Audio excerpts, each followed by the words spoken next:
Malcolm and Marie is another movie directed by Sam Levinson, and it's on Netflix right now, and it's starring Zendaya and John David Washington, also known as Denzel's son. One of the tough things to accept about this movie is that you have to know going in that half of it is going to be an argument, half of it's going to be foreplay, and it's like really aggressive foreplay, and their arguments equally match that. If this interests you, what I'm yelling at you about, then check out this movie. It's that well worth watching, but you're not going to get anything else more than that, really. It's a Netflix movie. You don't go out of your house to watch this movie because you're going to feel like what did I get myself into? If it's Netflix, it's one of those things that you'll find out very quickly if you like it or not in 15 minutes. This is what I like about Netflix as a platform. You can watch this movie for free, and you're going to be watching this thing, and as soon as you press play, let it run for about a good solid 15 minutes, and you're going to find out real quickly, am I going to be able to carry through with about an hour and a half of this? If the answer is yes, go ahead and watch it. If the answer is no, cut it. You're not going to miss out on much because it's more of this. What you get in the beginning is really the same thing at the end. All right, so Malcolm's a film director who's pretty much a guy that really gets hyped up on the idea of like he could be the next Spike Lee, the next future director of like, having a voice of their generation. There's about 4 things that John David Washington does in this movie. A, he argues with Zendaya. B, he engages in very extensive and aggressive foreplay with Zendaya.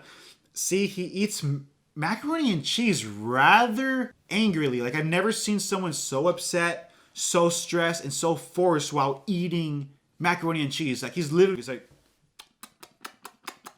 and he's screaming about her, about, you know what? I didn't have to say thank you. That's him. Like, that's a good chunk of that movie. And the 4th thing that John David Washington does is that he does this weird, crazy rain dance. He does this for about a good, solid 15 seconds, kind of just, like, in the night with, like, a really cool background. I'm not going to lie. The cinematography in this film is actually pretty badass. It's shot in black and white, which I do appreciate, because you don't really get that a lot, and it really does make certain scenes pop, because it's really shot in a house for the most part.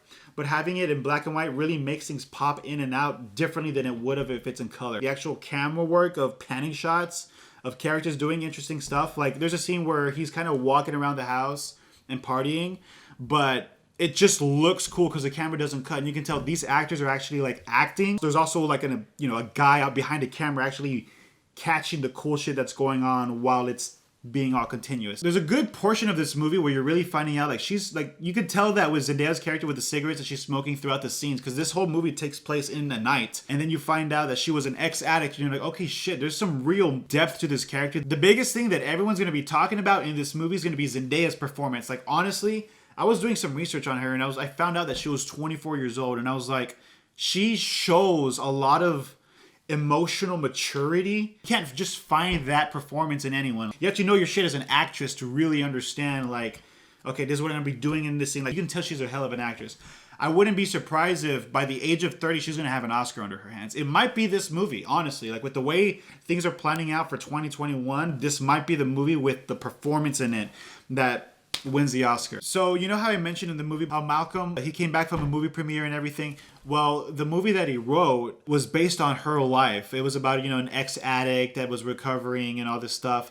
And this is something that she actually went through in the film. So Marie's in a toxic relationship with Malcolm. They're very opposite of each other, but at the same time, when you really sit down and watch it, they're very similar. They're very stubborn with the way they actually, like, bring up their points and then start almost screaming at each other to the point where you're like, just end this movie already. And by default, end the relationship. Marie is nagging to him on his big night, but at the same time, you're like, it's kind of a big deal because he really should have thanked her. You could see both sides of their argument. Obviously, you'll probably lean to one versus the other. I'm not going to blame you because, we all have different personalities. We're all going to take a different thing from the same movie. We're all going to lean towards one side. But I knew going in that this is probably a thing. Like, there's 2 sides to the same story.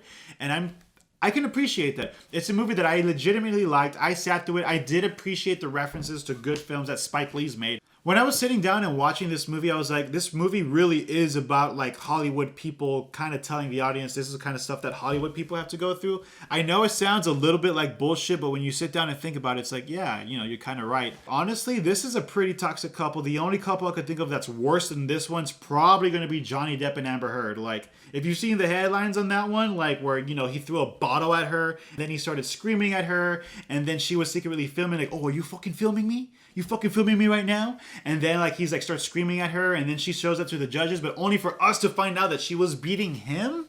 She was like, all right, and here we go, and you're canceled. And now you're, boom, he hit me, and I'm going to take away Pirates of the Caribbean away from him. And I'm going to take away his career. And maybe he can get recast in something else if they believe him. We'll see as the view develops what happens. But I'm just saying this is how crazy it can get in Hollywood. Like, it can get that extreme where, like, you could get Pirates of the Caribbean taken away from you. Like, that's how fucked up it could get. They're going to redo it now. It's going to be on Disney Plus next year. And then all of a sudden we have this brand new following of Johnny Depp followers. We believe him. We believe all men. All one save Johnny Depp. We don't know what happens because, they're going to do some investigations into all this stuff. And once we find out what really happened, we'll be able to, find out who we believe. But it can get this crazy in Hollywood. It can get this crazy. And honestly, they probably played it down just a little bit. In Malcolm and Marie, all they did was just have an argument about, you didn't thank me enough. Oh my God, you used my whole life about this. No, it could get intense to where you're throwing wine bottles. This movie's really not for everyone, though. Like, literally, if you're someone that, like, if you can't handle an hour and a half of literally just talking and foreplay, then this movie's not for you. But if you can handle that, if you're like, okay, let me watch this. It's on Netflix. You don't have to go out of your way to see this thing. You'll enjoy it. You really would. But if you need action, if you need something else other than talking and, like, almost sex, then you might skip this one. Thanks for watching this video. If you do not like, share, and subscribe to this video, I will not be able to enjoy some of these awesome secret parties up in that penthouse up there. But it's up to you if I can go there. So don't forget to like, share, and subscribe. I'm pleading with you because I love secret parties that only people with masks can go in. I want to go to one of those Eyes Wide Shut parties like this. Do we have one of those masks? I'll be like Tom Cruise in Eyes Wide Shut. You guys ever see Eyes Wide Shut where they have those orgy sex parties? Everyone's in a mask and they're just having sex with everyone. That's what happens in these rooms. That's what happens in these Eyes Wide Shut parties in fucking, what is this, Little Caesars?